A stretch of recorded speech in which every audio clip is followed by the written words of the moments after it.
Abra sua Bíblia comigo em Hebreus, capítulo de número 6.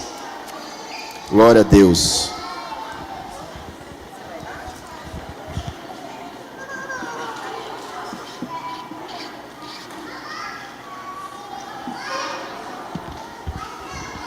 Nós vamos ler a partir do versículo de número 13. Alguns têm nos acompanhado já há algum tempo, sabem que estamos numa série aqui do livro de Hebreus. Você que nos visita é muito bem-vindo, em nome de Jesus, muito bem-vinda. E nós gostaríamos de entregar um presente para você que está nos visitando nessa noite. Nós gostaríamos de lhe entregar uma Bíblia. Amém? Então, se você quiser receber esse presente, basta levantar sua mão, que o irmão ou a irmã vai chegar aí perto de você. Amém? E você que está conosco já, da nossa comunidade, pode ajudar quem está perto de você a fazer isso. Com a mão levantada assim.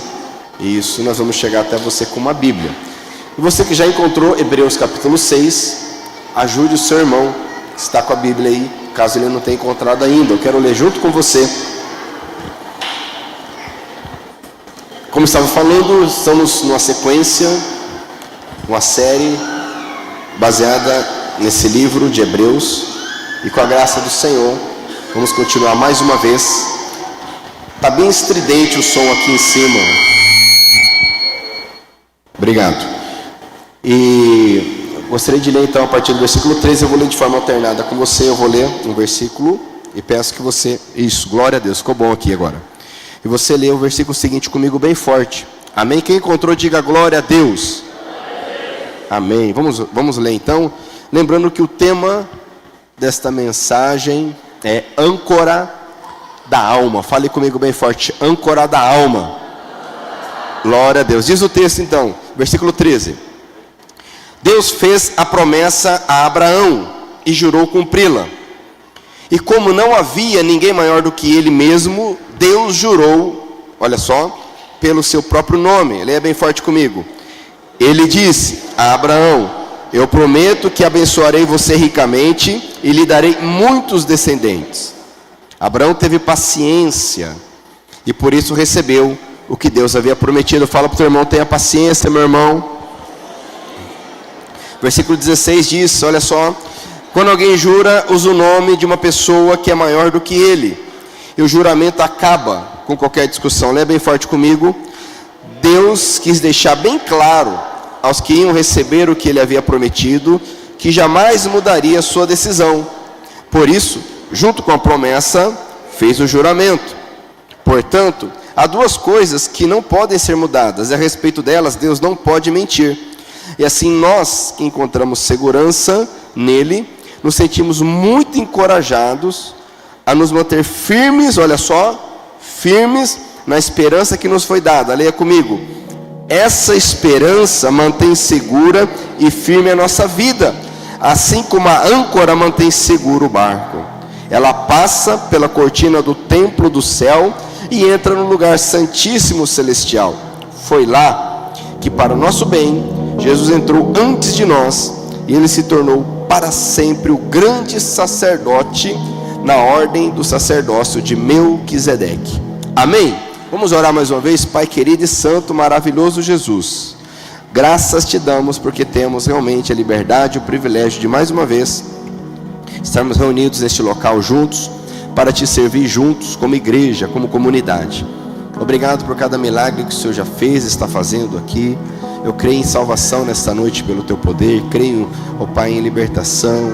Creio em restauração, em direcionamento e fortalecimento, ó Pai. Eu oro, nós oramos gratos a Ti. Eu peço, Espírito Santo de Deus, que a Tua luz brilhe no mais profundo de cada um de nós aqui, ó Deus querido, de tal forma que todos nós saímos daqui renovados. E como diz a Tua palavra, que a nossa esperança que está em Ti, está na Tua promessa, Pai. Que essa esperança seja como uma âncora, ó Deus, a nos deixar firmes, estabilizados no Senhor, ó Pai. Para a glória, para testemunho do Senhor, nós oramos em nome de Jesus. Amém? Glória a Deus. Pode se sentar por um momento. Então, na nossa série, na nossa saga de Hebreus, lá no capítulo 4, a partir do versículo 14, até o capítulo 7, o autor, ele está fazendo uma pregação, um sermão acerca do Salmo 110, versículo 4. E ele está demonstrando que Jesus, ele cumpre o Salmo 110, versículo 4, que fala do Messias e Salvador este, que ele é um sumo sacerdote, não apenas um rei, mas também um sumo sacerdote, e Jesus cumpre isto, e conforme está no Salmo 110, versículo 4, esse é um sumo sacerdote, na ordem, segunda ordem, de Melquisedeque. Este é um assunto muito interessante, muito importante, e também difícil de se compreender, sem um cuidado. E ele começa no capítulo 4, versículo 14, vai até o capítulo 7, estamos nesse estudo. No capítulo 5, ele pausa o assunto para exortar, dar um puxão de orelha no povo, dizendo justamente isso. No versículo 11, por exemplo, do capítulo 5, temos muito que dizer a respeito desse assunto, mas porque vocês custam a entender, eu preciso então voltar nos fundamentos. Mas ele não para nos fundamentos, ele diz, vamos em frente, e assim faremos se Deus permitir, amém? Fala para o teu irmão, vamos em frente, meu irmão. E ele nessa explicação, nessa pregação, agora ele retoma o assunto acerca dessa promessa. Entenda, esse livro de Hebreus, ele tem por objetivo principal nos animar, nos encorajar. Aqueles homens e mulheres estavam passando por perseguição, alguns estavam desanimados. Nós aprendemos, por exemplo, no nosso discipulado, que talvez a arma mais poderosa de Satanás contra o cristão é o desânimo. E muitos ali estavam desanimados. Então ele escreve com esse propósito, para lembrar quem é Cristo Jesus. Por isso que Hebreus começa de uma forma tão fantástica, dizendo acerca do Senhor Jesus, olha só, lembrando isso, lá no capítulo 1, versículo 1, olha só. Antigamente, por meio dos profetas, Deus falou muitas vezes e de muitas maneiras aos nossos antepassados. Olha que interessante, mas nesses últimos tempos, Ele nos falou por meio do seu Filho. Foi Ele quem Deus escolheu para possuir todas as coisas, olha só, e foi por meio dele que Deus criou o universo. Então, a última revelação perfeita e acabada é o Filho, é Jesus. Tudo que os profetas fizeram, pregaram, anunciaram, Jesus agora é a revelação perfeita e final. O que Moisés trouxe parcialmente com a lei, agora a revelação perfeita e completa vem no Filho, em Jesus. E não é só isso, Ele é o Criador, por meio dele tudo foi criado, conforme João também escreve no capítulo 1, conforme Paulo escreve aos Colossenses. E olha que interessante aqui ainda, nessa parte, na introdução, versículo 3, o Filho brilha com o brilho da glória de Deus. E olha só, o Filho é a perfeita semelhança do próprio Deus, conforme João também diz no capítulo 1, que o verbo se fez carne, e o verbo era Deus, e ele se fez carne, se fez um ser humano e habitou entre nós. Então estamos falando do próprio Deus revelado na pessoa do Senhor Jesus. E olha que interessante ainda no versículo 3, ele sustenta o universo com a sua palavra poderosa. E depois de ter purificado os seres humanos dos seus pecados, olha só, glória a Deus por isso, que Jesus então com o seu sacrifício, ele nos purifica, ele tem o poder, a capacidade de nos purificar de todo o pecado. Olha só, ele sentou-se no céu do lado direito de Deus, o Todo-Poderoso. Amém?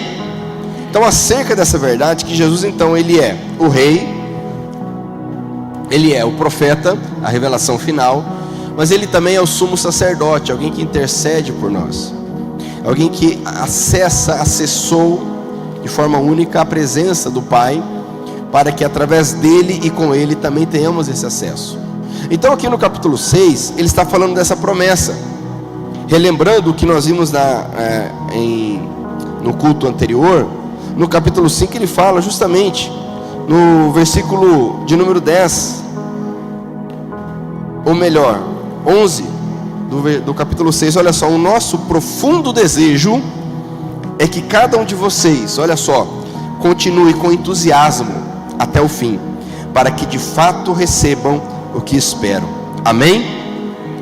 E não é fácil ficar com entusiasmo até o fim, porque muitas são as situações que buscam nos desanimar, roubar nosso vigor, roubar a nossa força. Como eu disse, o desânimo tem derrubado a muitos. E aqui a palavra justamente tem o direcionamento de gerar em nós esse vigor espiritual.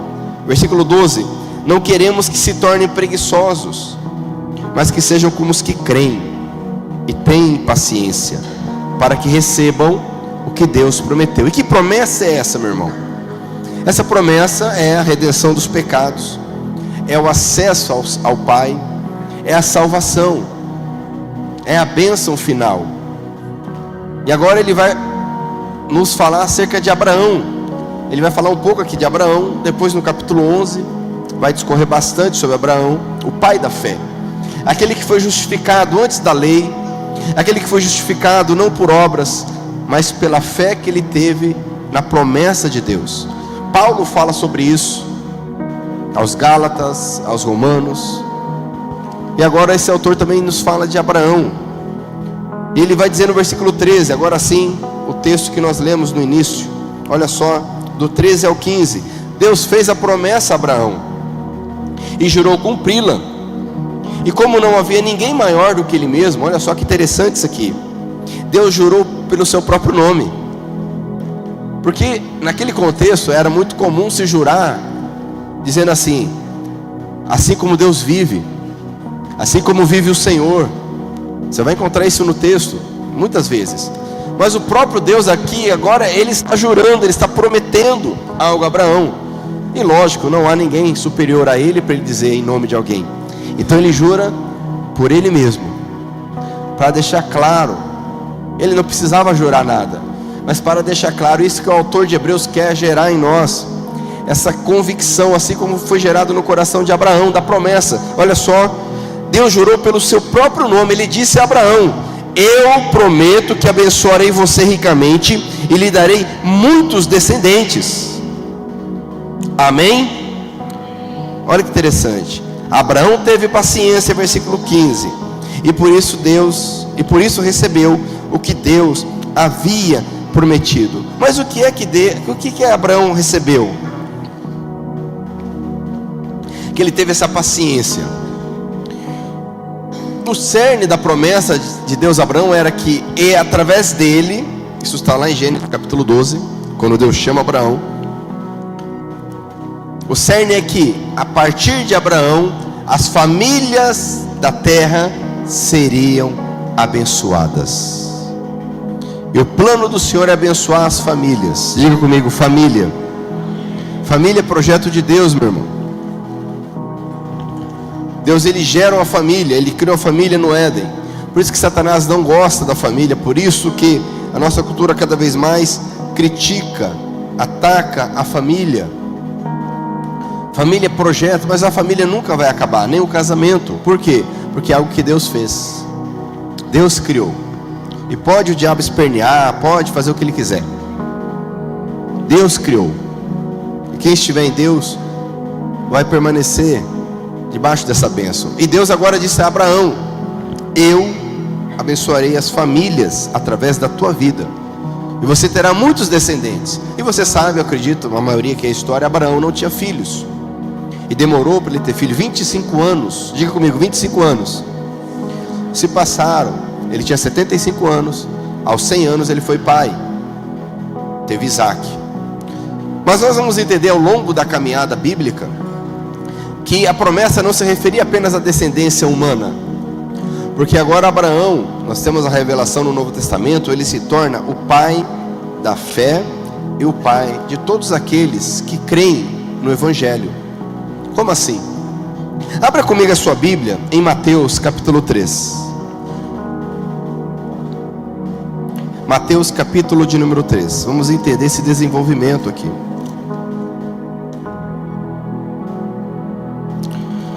Para você se situar, caso você ainda não esteja íntimo dessa cronologia, Abraão gerou Isaac. Amém? Isaac gerou Jacó e Esaú. Jacó então tem o nome mudado para Israel. Ele gera 12 filhos e uma filha. Desses 12 filhos surgem as tribos de Israel. Há um destaque muito grande em Gênesis acerca de José, que era filho então de Jacó, neto de Isaac, bisneto de Abraão. De José então surgem Manassés e Efraim. E essas tribos então dão lugar ao reino de Israel e Judá. Dentre os filhos de Jacó nós temos Judá, de onde vem os judeus, esse nome, essa expressão muito conhecida. E de Judá então vem a promessa que viria um rei. O primeiro rei foi Saul, da tribo de Benjamim. Deus o rejeita por conta da sua insegurança, da sua insistência em crer nele mesmo e não em Deus, de fazer as coisas do seu jeito e não como Deus determinou. E Deus levanta então um homem segundo o seu coração, chamado Davi, esse sim da tribo de Judá. E lá em 2 Samuel capítulo 7, através do profeta Natã, Deus traz uma profecia a Davi dizendo: olha, eu te prometo que a tua descendência terá sempre um trono, e será eterno esse trono. E nós vamos entender depois que Deus está falando de algo muito maior do que um trono político. Tanto é que o neto de Davi já pisou na bola e o reino dividiu, que foi Roboão, filho de Salomão. Mas estava falando de um trono eterno, o trono do Senhor Jesus, o filho de Davi, raiz, leão da tribo de Judá, um dos títulos dele. Então nesse contexto nós vamos entender que Abraão, ele é pai não apenas da descendência física de Isaac. E muitos não entenderam isso. Olha só aqui em Mateus capítulo 3, quando João Batista está pregando o arrependimento, no versículo 7 diz assim, ó: quando João viu que muitos fariseus e saduceus vinham para serem batizados por ele, disse: olha só, João Batista pregando, parece que ele não estava num dia bom nesse dia aqui. Ou sim, estava cheio do Espírito Santo, né? E ele diz: ninhada de cobras venenosas. Quem disse que vocês escaparão do terrível castigo que Deus vai mandar? Aí ele manda a real: façam coisas que mostrem, demonstrem que vocês se arrependeram dos seus pecados. Parece que naquele tempo já tinha aqueles, né, Marcelo, que falava assim: ai, Deus conhece meu coração. Para com essa conversa. Deus conhece o coração. A Bíblia diz para demonstrarmos, mostrarmos coisas, ou na expressão mais literal, mais clássica, produzam frutos dignos de arrependimento. Trazendo nessa linguagem mais atual, façam coisas que mostrem, demonstrem que vocês se arrependeram dos seus pecados. Amém? Amém? Mateus, por exemplo, saiu fora do trabalho que ele estava quando Jesus o chamou. Zaqueu disse: Senhor, eu tenho sido desonesto e eu me comprometo agora a restituir todos aqueles que eu roubei, aqueles que eu enganei. Ou seja, uma demonstração palpável, clara de mudança. O que hoje as pessoas não querem, as pessoas se enganam com algo subjetivo, emocional. Ah, eu senti no coração. Cuidado, ficar sentindo muito no coração, procura um cardiologista. Pode ser algo ruim. Nós temos que viver a fé, demonstrar a fé, como Abraão fez, veremos daqui a pouco. Então, olha só o que João diz para eles, versículo 9: e não digam uns aos outros: Abraão é nosso antepassado, pois eu afirmo a vocês que até dessas pedras Deus pode fazer descendentes de Abraão. Olha só, por que ele disse isso? Porque os fariseus ali, os saduceus, que eram os religiosos da época, eles se escondiam nisso. Nós somos descendência de Abraão. Abraão gerou Isaac, que gerou Jacó, que gerou o fulano, gerou o ciclano, e nós estamos nessa linhagem. Nós temos a linhagem do pai da fé. E João falou: isso não adianta de nada para vocês.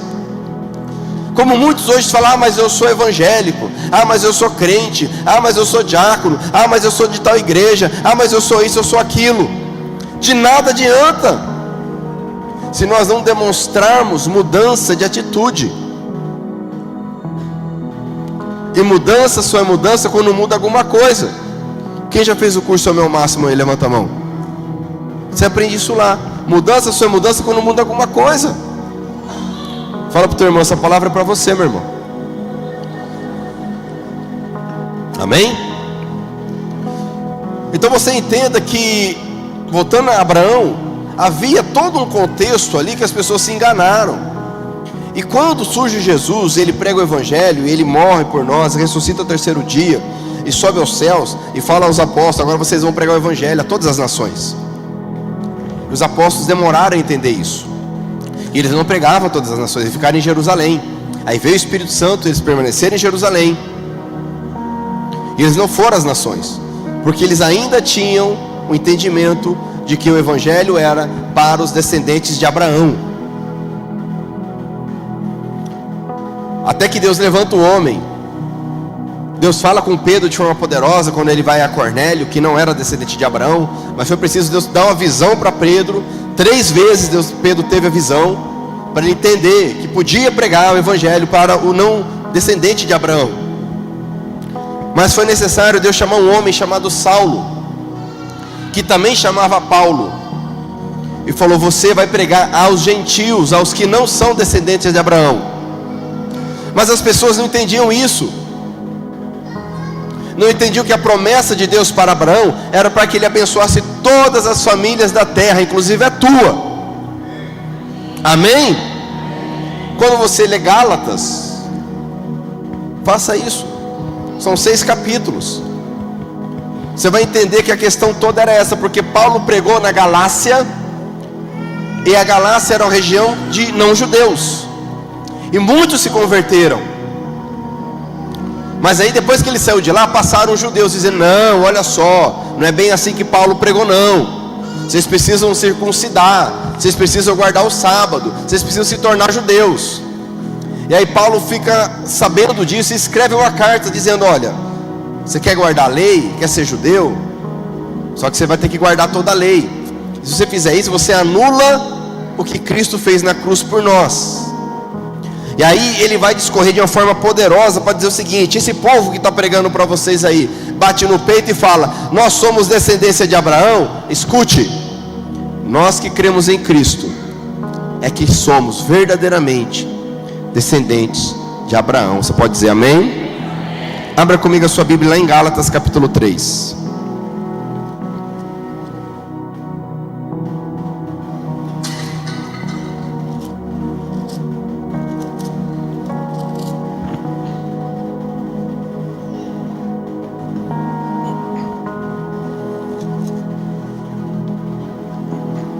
Aqui ele está explicando a partir do versículo 1 justamente isso. Olha como é que ele começa o capítulo 1. Ó Gálatas sem juízo, quem foi que enfeitiçou vocês? Olha só, na minha pregação a vocês eu fiz uma descrição perfeita da morte de Jesus Cristo na cruz.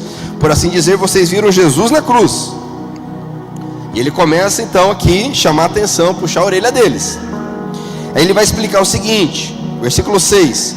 Lembrem do que as escrituras sagradas dizem a respeito de Abraão. Ele creu em Deus, amém? Por isso Deus o aceitou.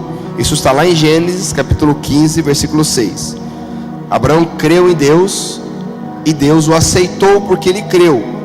Portanto vocês devem saber que os verdadeiros descendentes de Abraão são os que têm fé, amém? Porque quando Abraão creu, lá em Gênesis capítulo 15, não havia lei.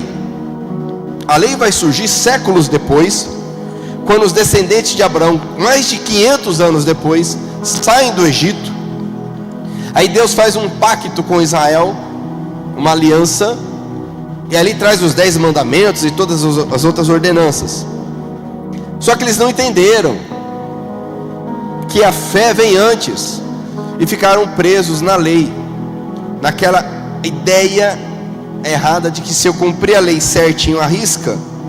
Mas a lei não veio para salvar, a lei veio para mostrar: olha, o padrão é esse, e nenhum de nós alcança esse padrão. Portanto nós precisamos de um sacrifício, que ali na lei era prefigurado nos animais, no cordeiro, que prefigurava alguém que viria um dia. Por isso que João Batista, quando vê Jesus, ele diz: este é o Cordeiro de Deus, que tira o pecado do mundo. Ele é nossa Páscoa, Paulo vai escrever. Nossa Páscoa não é coelho, amém, meu irmão? Jesus não é o coelho de Deus que tira o pecado do mundo. Ele é o Cordeiro de Deus que tira o pecado do mundo. É importante reforçar isso, porque já tem gente gastando dinheiro que tem e que não tem, comprando ovo de um animal que não bota ovo, porque não há ainda, não fizeram ainda um coelho que bote ovo. Esquecem que a Páscoa, que inclusive é muito mais importante do que o Natal em termos bíblicos, porque nós, na Páscoa, no domingo de Páscoa, nós celebramos a ressurreição de Cristo Jesus. Amém? Amém? Não é para ficar atrás de pegada procurando ovo. Nós celebramos a ressurreição de Cristo Jesus. Ah, mas o ovo simboliza a vida. Então, me mostra na Bíblia onde nós precisamos celebrar a vida com base em ovo e não no Cordeiro, em Cristo Jesus.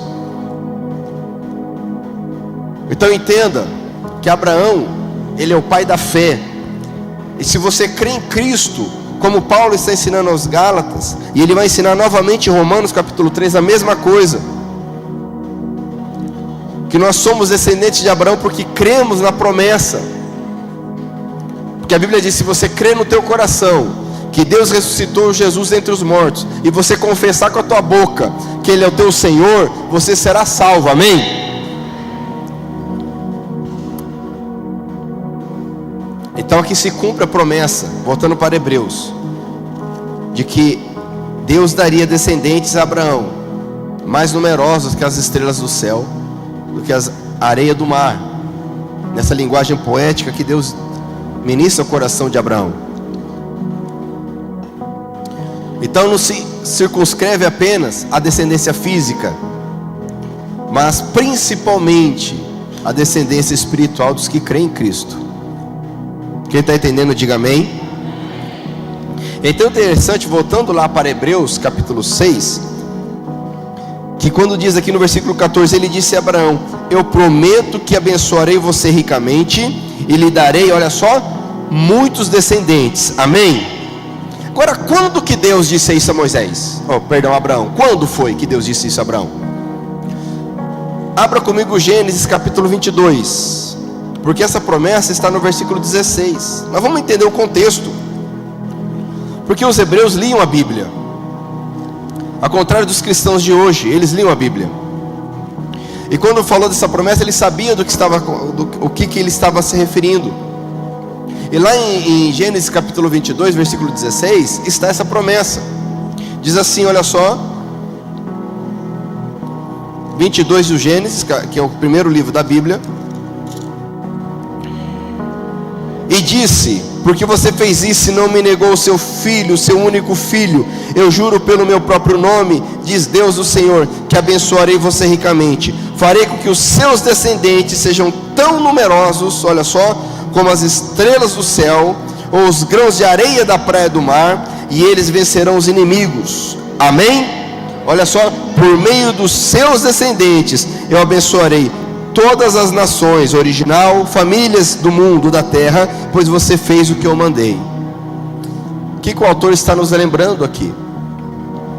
Esse capítulo do Gênesis 22, se você olhar aí o título, você vai perceber o seguinte: que acabou de acontecer algo aqui. Acabou de acontecer que Abraão entrega o seu filho Isaque a Deus.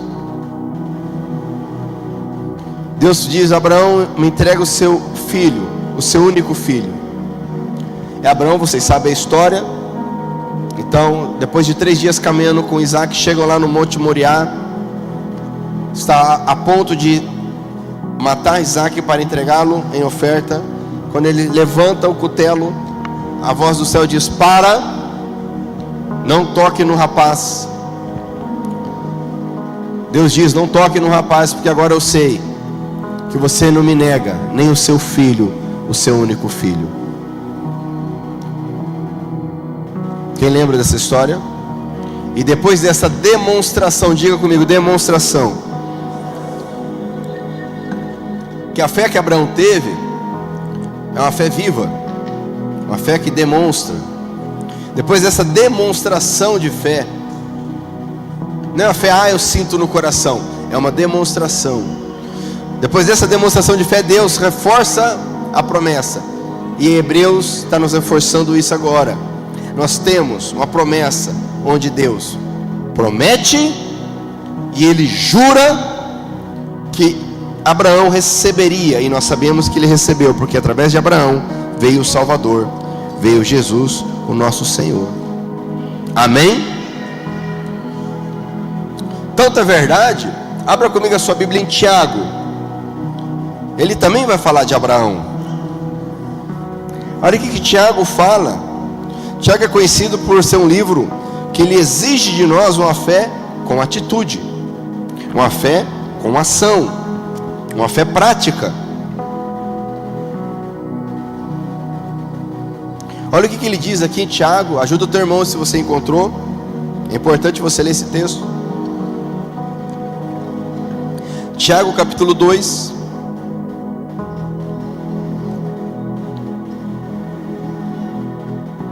Versículo 14, meus irmãos, que adianta alguém dizer que tem fé, se ela não vier acompanhada de ações?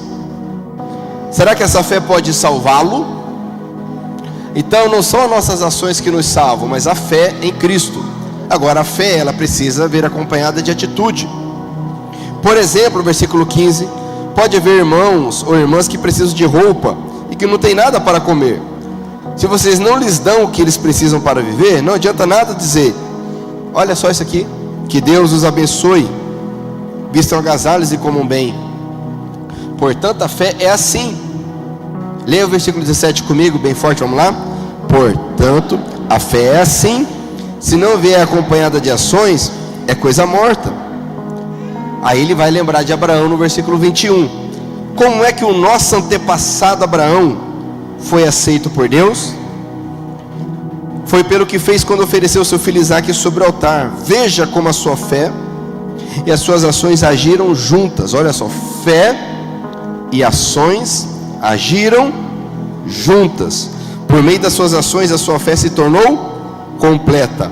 Assim aconteceu que as Escrituras Sagradas dizem: Abraão creu em Deus e por isso Deus o aceitou. E Abraão foi chamado do quê? Amigo de Deus. Glória a Deus.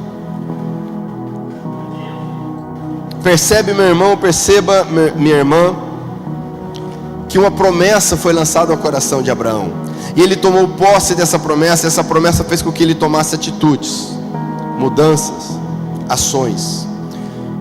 E nós podemos fazer isso e devemos fazer. Continuando lá em Hebreus, ele vai nos explicar que isso deve gerar em nós tal esperança e força, como uma âncora. Ele vai dizer aqui, olha, versículo 16: quando alguém jura, usa o nome de uma pessoa que é maior do que ele, o juramento acaba com qualquer discussão.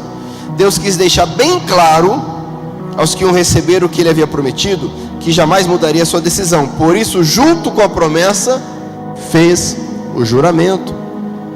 Portanto, olha só no versículo 18: portanto, meus irmãos, há duas coisas que não podem ser mudadas, e a respeito delas Deus não pode mentir. Ou seja, Ele prometeu e Ele jurou duas coisas, e assim nós encontramos essa segurança. Diga comigo, segurança. A palavra do Senhor, amados, é para gerar em nós um confronto, mas também para gerar em nós segurança. A ansiedade, o medo, demonstram que ainda não há em nós segurança. As atitudes precipitadas, a falta de fé, o desespero, demonstra que ainda não há em nós a esperança da palavra. No mundo nós temos aflições, a Bíblia é muito clara acerca disso. E faz parte da vida ter aflições, faz parte da vida ter problemas, circunstâncias que fogem do nosso controle. Somos surpreendidos com notícias ruins, doenças, perdas. Mas nada disso tem o poder, nada disso deve ter o poder de retirar de nós a esperança. Uma esperança que gera em nós a paz que excede todo entendimento, a paz que o mundo não consegue entender. É isso que capacita-nos a permanecer firmes, inabaláveis, na rocha que é Cristo Jesus. Essa esperança que permitiu a Abraão esperar 25 anos por algo.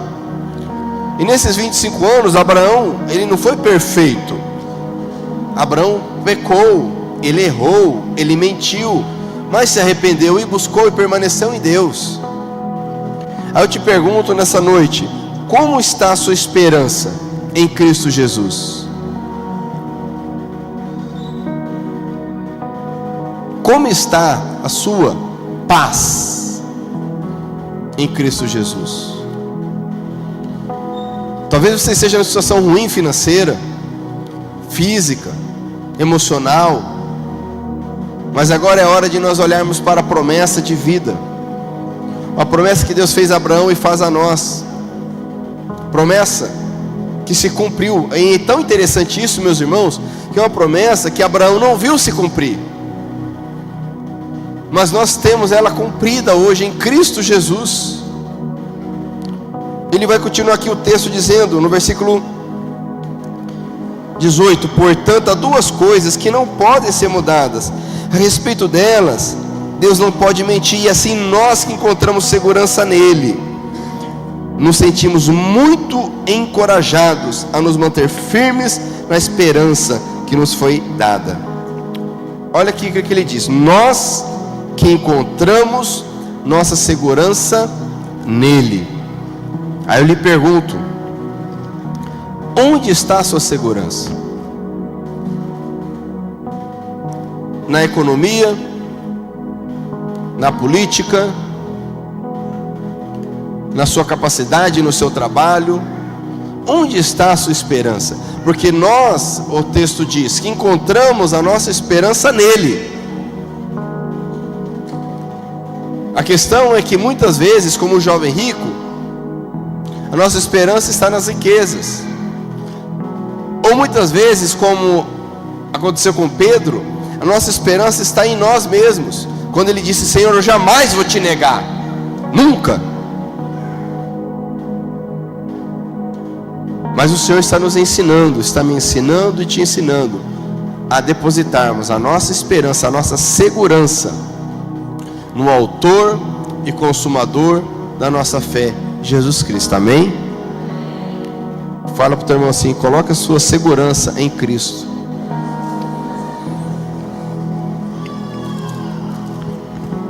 E aí ele vai dizer no versículo 19: essa esperança mantém segura e firme a nossa vida. Ele usa uma analogia muito interessante: assim como a âncora mantém seguro o barco. Algumas traduções dizem assim, como âncora da nossa alma, que é uma tradução mais literal. Mas âncora, acredito que todos saibam o que é. É aquele objeto que fica ali no barco, no navio, dependendo do tamanho, o porte, e ela é lançada. Ela tem um peso e uma projeção para que ela tenha a capacidade de manter o barco ou o navio naquela posição, independente das ondas. E essa segurança ele compara que o cristão que tem a sua segurança em Cristo, ele tem essa âncora, porque nós temos uma rocha que é mais alta do que nós. Amém? Essa rocha é Jesus. Ele é a pedra viva, conforme Pedro escreve, sobre o qual lançamos a nossa fé. Agora eu lhe pergunto, será que nós estamos ancorados em algo que realmente é imóvel, em algo que não muda? Porque a Bíblia diz que Deus é imutável. O próprio autor aos Hebreus, ele vai dizer: Jesus Cristo é o mesmo ontem, hoje e para sempre. Estando ancorados nele, que é imóvel, é imutável, estamos seguros. Mas quantos de nós estão ancorados em coisas móveis, passageiras, em pessoas, circunstâncias, ideias, momentos, projetos que hoje existem, amanhã não existem mais. E a âncora vai embora junto com isto. Não, meu irmão, a nossa âncora, a âncora da nossa alma, a âncora da nossa vida deve estar depositada, lançada na promessa de Cristo Jesus. Amém? Amém? Glória a Deus. Você crê nisso de verdade, meu irmão? E é tão interessante que essa esperança, essa promessa é algo que é o próprio trono de Deus. Porque veja o que ele diz aqui na sequência. Ela, ou seja, essa promessa, essa esperança, ela passa pela cortina do templo do céu e entra no lugar santíssimo celestial. Olha, o que é isso? Para você entender, Hebreus, ele é um comentário de certa forma ao livro de Levítico. Levítico é o terceiro livro da Bíblia, terceiro livro de Moisés, escrito quando eles estavam ali no pé do monte Sinai. E ali Deus dá ordens, mandamentos, ordenanças, instruções para adoração, para cultuá-lo. Porque ele diz, vocês estão aí há 400 anos no Egito, seus pais, seus avós, seus bisavós, trisavós, no meio dessa idolatria, no meio dessa imundície, aprenderam o jeitinho egípcio, assim como nós aprendemos o jeitinho brasileiro. Precisamos nos livrar dessa porcaria. Deus fala, agora eu vou ensinar vocês como adorar, eu vou ensinar vocês como servir, eu vou ensinar vocês como chegar na minha presença. E o livro de Levítico é isso. Porque um dos erros do homem que crê em Deus, presta atenção aqui por favor, é pensar que ele sabe como chegar na presença de Deus, que ele sabe como adorar a Deus, quando a Bíblia diz que nós não sabemos nem orar como convém. O Espírito Santo intercede por nós. E o livro de Levítico ele ensina então, diz, olha, vocês vão fazer um local de culto ao Senhor, chamado tabernáculo, que era uma tenda. Eles eram nômades, até chegar na terra prometida. Quando eles paravam, eles montavam essa tenda. E ali haviam 3 departamentos. Havia então o pátio, onde os sacerdotes entravam, e quem ia entregar o culto, quem ia entregar uma oferta, entrava também.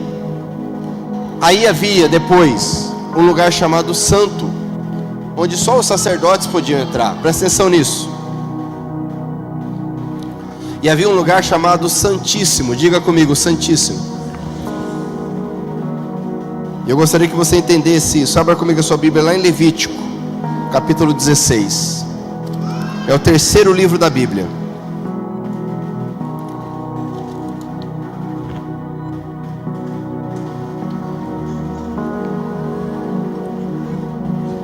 Essa promessa é a exaltação de Cristo Jesus. Olha só, Levítico 16. Deus então diz que nesse lugar, esse terceiro lugar chamado de Santíssimo, ou Santo dos Santos, depende a tradução, literalmente no hebraico é Santo dos Santos. No hebraico não tem um superlativo como temos no português, né? Altíssimo, grandíssimo, santíssimo. Então se usa então às vezes o plural ou essa repetição. Por isso que em algumas traduções literais você vai encontrar Santo dos Santos. Mas no português nós temos essa riqueza de língua, o Santíssimo, o superlativo. Então o versículo 2 diz, ele disse, diga ao seu irmão Arão. Arão era o sumo sacerdote. Está falando para Moisés falar para o seu irmão Arão, que não é a qualquer hora que ele pode entrar no lugar santíssimo, que fica atrás da cortina. Atrás do quê? Da tenda sagrada, que era o tabernáculo. Se ele entrar, morrerá, pois é ali que eu apareço numa nuvem, acima da tampa da arca da aliança, que é o lugar onde olha só, que lugar é esse? É o lugar onde os pecados é um lugar de vida, é um lugar de restauração, é um lugar de misericórdia. Você pode dar uma glória a Deus? É o lugar onde os pecados são perdoados. Então entenda, Esse é o lugar santíssimo. Versículo 3 então, para frente, não precisa ler.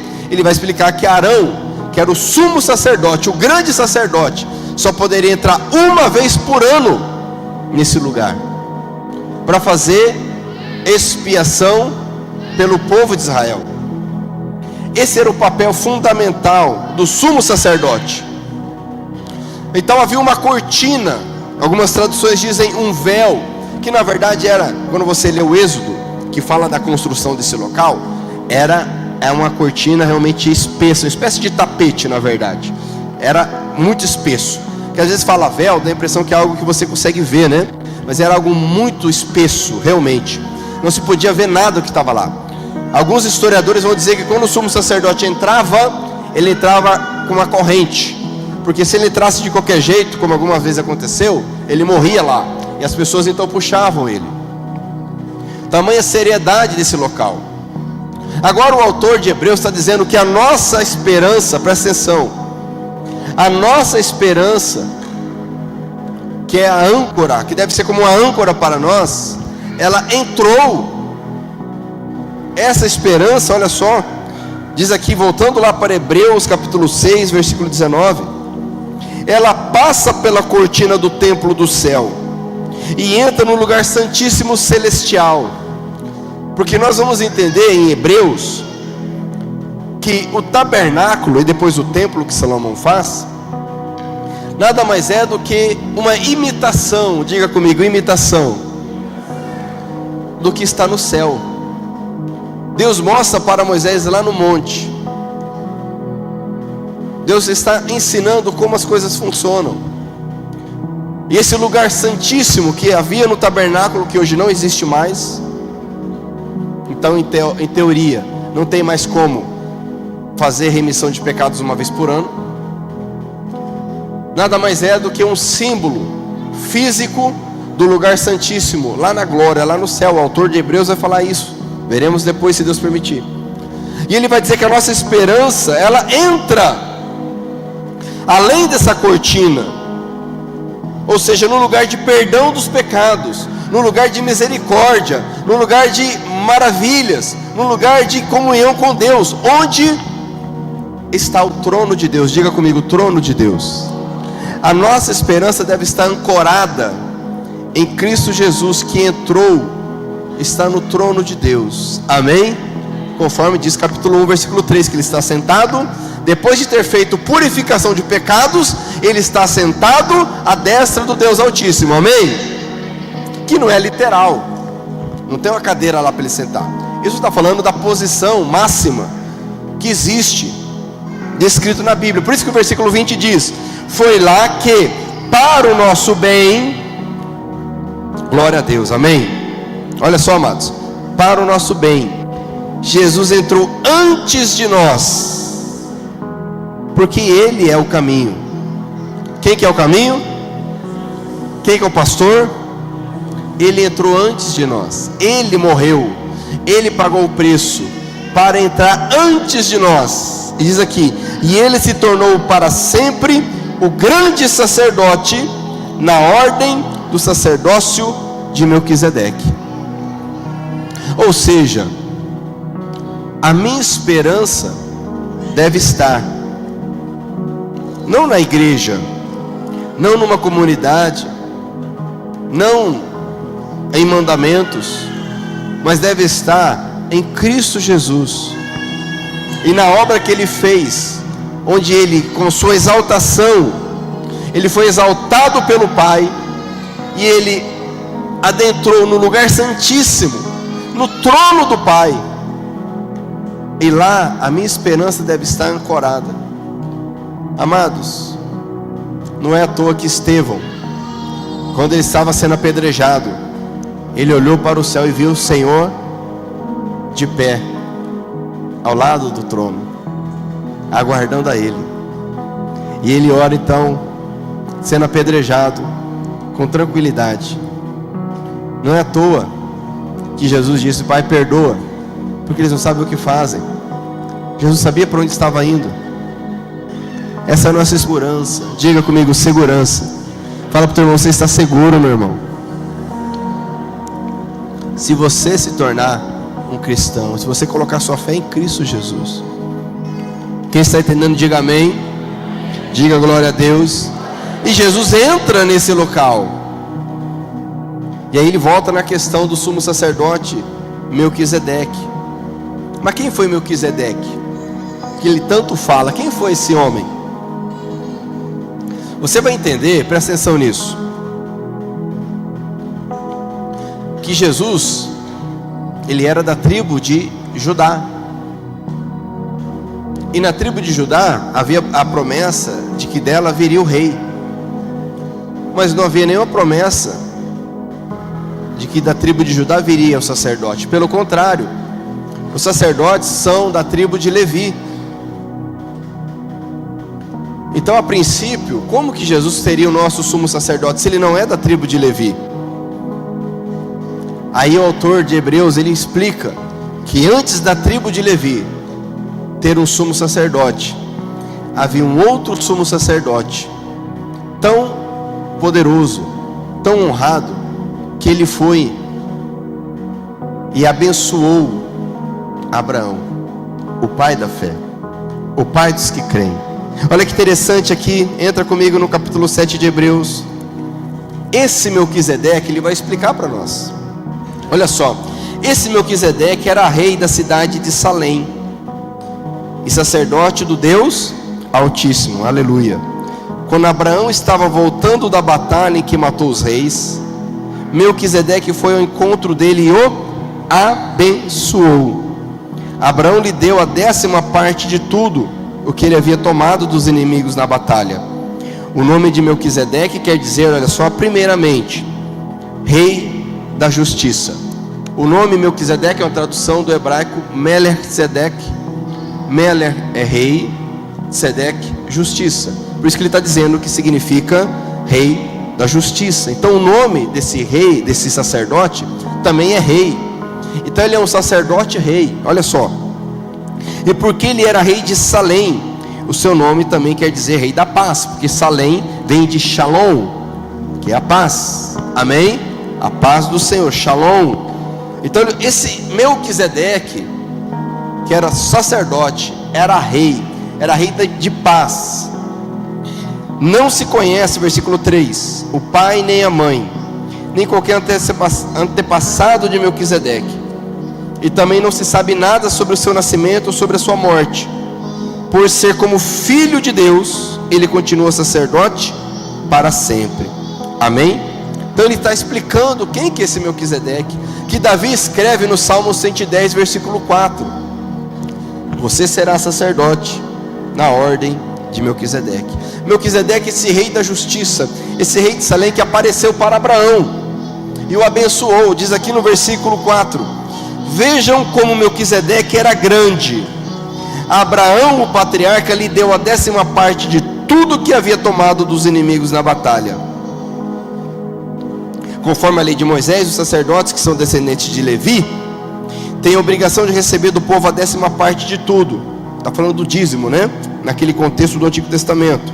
Eles recebem dos seus próprios irmãos patrícios, embora esses também sejam descendentes de Abraão. Então ele está explicando que Melquisedeque é maior que Abraão, é maior que Levi, tão grande ele era. Melquisedeque não era descendente de Levi, mas recebeu o dízimo, a 10ª parte daquilo que Abraão havia tomado na batalha e o abençoou. Então ele o abençoa, sim, abençoou o próprio Abraão, que havia recebido as promessas de Deus, amém?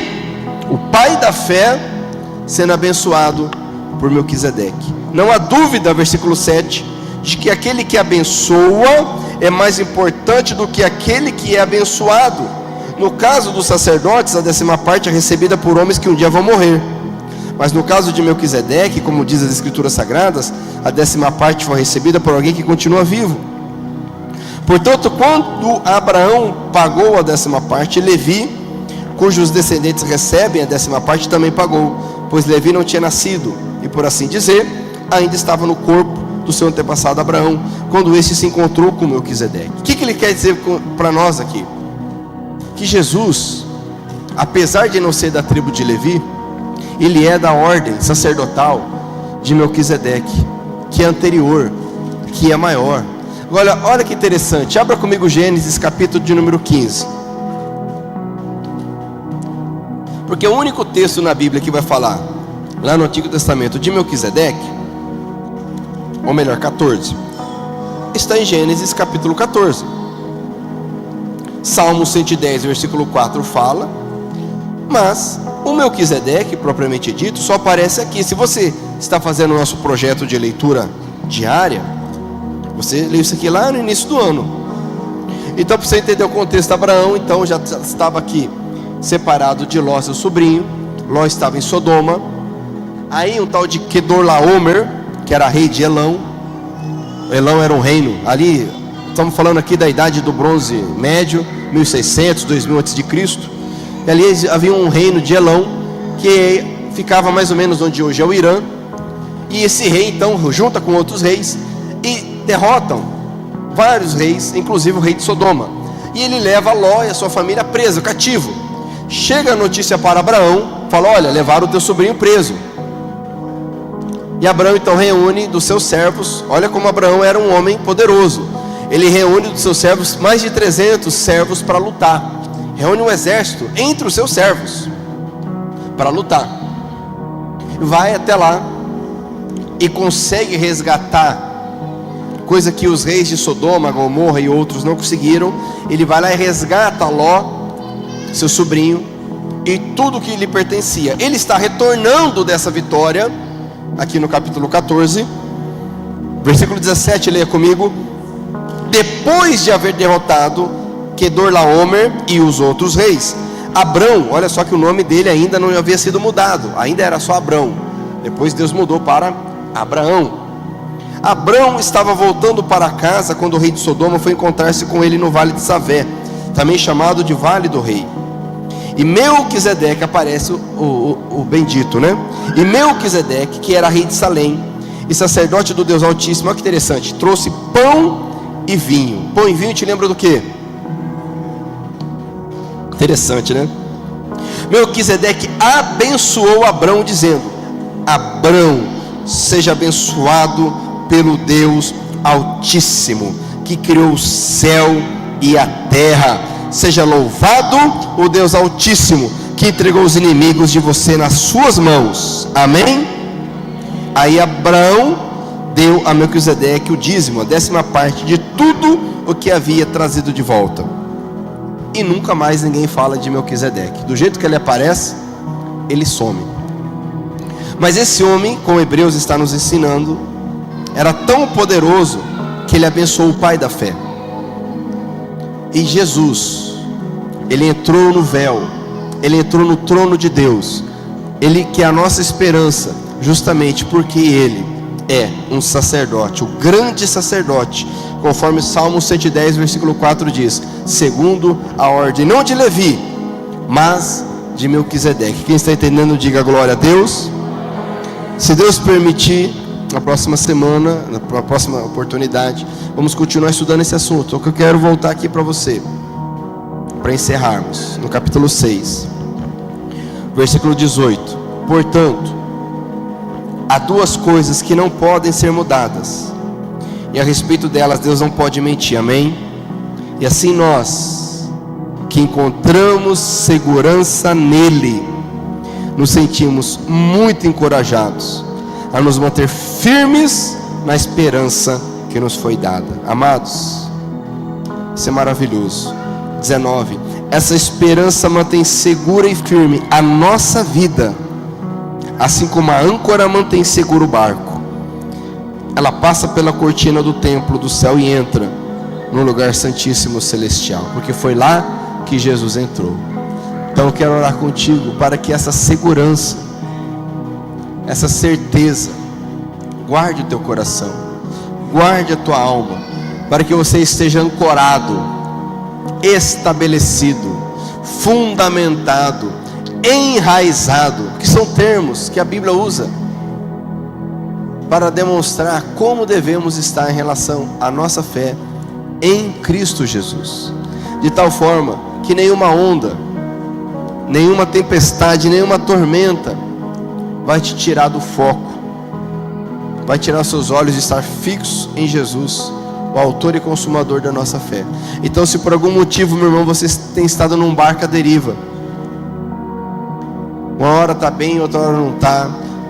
Se por algum motivo você está passando por alguma tempestade, meu irmão, agora é a hora de você colocar a tua âncora em Cristo Jesus. Deixar que essa calmaria tome conta do teu coração. Ainda que haja tempestade, você estará como Jesus. Lembra quando os discípulos estavam no barco e veio a tempestade? E eles, vão afundar. Meu Deus, ajuda, Senhor, misericórdia. E Jesus estava fazendo o quê? Como estava Jesus? Dormindo. Porque Ele é a própria âncora. Ele é o próprio porto seguro. Amém? Ele é a base. Aí Ele acorda e fala: homens de pouca fé. Homem bully de pouca fé, né? Fala pro teu irmão: não seja bully, meu irmão. Não seja de pouca fé. Amém? Basta nos ancorarmos em Cristo Jesus, o autor e consumador da nossa fé. E Ele fala então para a tempestade se acalmar. E os discípulos ficam todos atônitos. Meu Deus, o que é isso? Que homem é esse? Que até a natureza obedece.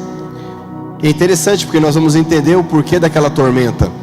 Do outro lado da margem estava o gadareno, endemoniado, que andava nu, cuja ninguém conseguia prender, amarrava com corrente, ele quebrava as correntes. Aquele do qual saiu tanto demônio que tomou conta de uma manada de porcos.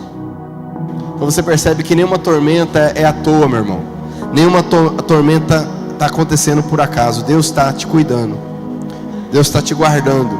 Se você está passando pela tormenta, meu irmão, glória a Deus. Feliz é aquele que passa pela tribulação, Tiago escreve. Porque Deus está guardando para que você persevere, para que você cresça. Quem crê, diga amém. Quem crê, diga glória a Deus. Então é aquela hora que você já sabe. Fica de pé, se você pode fazê-lo. Vamos orar ao Senhor, que é o nosso fundamento. Vamos lançar âncora nessa esperança que é Cristo. Está firme, fundamentado, estabelecido. Se você quer isso para a tua vida, meu irmão, feche seus olhos agora para orarmos. Se porventura você tem estado angustiado, abatido, desanimado, agora é a hora de realmente se jogar, se lançar nos braços do Pai. Abraão fez isso, e a promessa foi muito além do que ele imaginava. Foi muito além. E hoje nós somos filhos de Abraão, porque cremos em Cristo Jesus, aquele que é do sumo sacerdócio. É como o sumo sacerdote Melquisedeque, que abençoou Abraão, o pai da fé. E o Senhor Jesus quer nos abençoar nessa noite aqui. Quer abençoar com essa segurança. Quer nos abençoar com essa convicção. Feche seus olhos, abre o teu coração, Senhor, agora. Coloca diante dele tudo que está te afligindo, meu irmão. Tudo que está pesando. Coloca diante dele tudo que está tirando de você a paz. Abre o teu coração a ele. Isso não é falta de fé. Isso é humanidade. Mas o Senhor quer tirar de nós essa dependência humana e colocar em nós a dependência espiritual em Cristo Jesus. Creia nele. Creia nele. Abre o teu coração.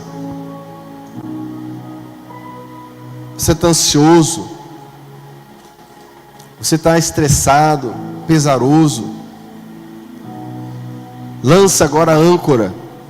Lança a âncora ao Senhor essa promessa. Eu te abençoarei. O Senhor prometeu. Eu te abençoarei. Ele diz: eis que estou contigo, estou convosco, estarei convosco todos os dias. Isso ele fala para aqueles que o seguem, aqueles que obedecem, que discipulam, que entregam a vida a Ele. Eis que estarei com vocês todos os dias, até a consumação dos séculos. Ele diz: eu vou preparar casas para vocês, vou preparar morada. E Ele adentrou lá no lugar santíssimo, preparou lugar para nós. Essa esperança deve guardar o meu coração e o teu. Que a paz do Senhor guarde o teu coração. Abra o teu coração, meu irmão, minha irmã. Que ninguém saia daqui pesaroso, preocupado, angustiado. Que ninguém saia daqui tomado por circunstâncias, tomado por problemas. O Senhor não garante que os problemas vão acabar, mas Ele garante a paz que excede o entendimento. Ele garante a segurança. Aleluia. Eu vejo